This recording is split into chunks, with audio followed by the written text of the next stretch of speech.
president yatushikire abantu mwena tubashaba mu cyaha tumwakire rero tuzaha programu twashire utanga eya turetera abana mushaba veterani abana manyaje munonga kwa bato president wetu kuko pastor bagwa kutoa shara ngwe ni jamba kushaka ibyo nataro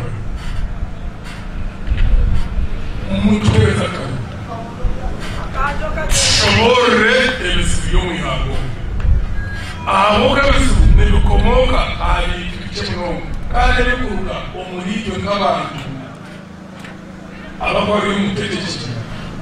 tutiye mazwa umurijo tutiye mu iteka n'ekora byo buyingana kandi bitakwezwa ukweyeza k'abantu umuntu ufata kweyeza umuntu ukora yendeza abantu nayendeza iha nagebemera n'abagenzi be abakurunda abakushanisa emiteekateekere n'emikorere nibonge kihanga so mobilization iza kuza muri dukora ahabwo burundu bwihanga ryetu abandi bisabwa nanga asozwe kwate munyunje no kuja mutecyamo nibyo barimo bakora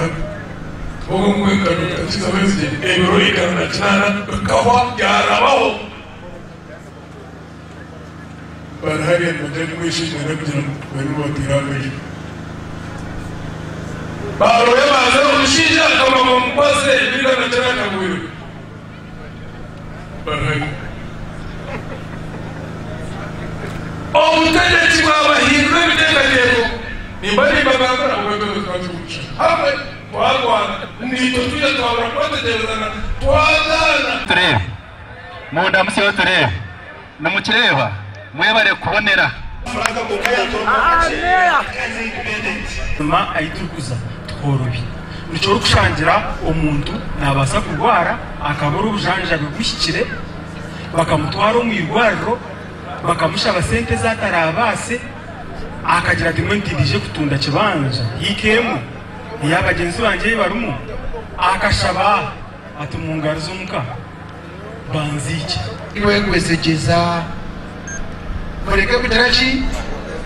abo mureke kwesegeza ngo abasimure ihango ryahika numanye cyo kuryita numanye fire numanye okuba kubasa kubyihayo bukarikayo kunga muri mwe kwesegeza ihangeri ekirisere no kwindura kwebembezi tukataho mwebembezi are focused karo kwenoha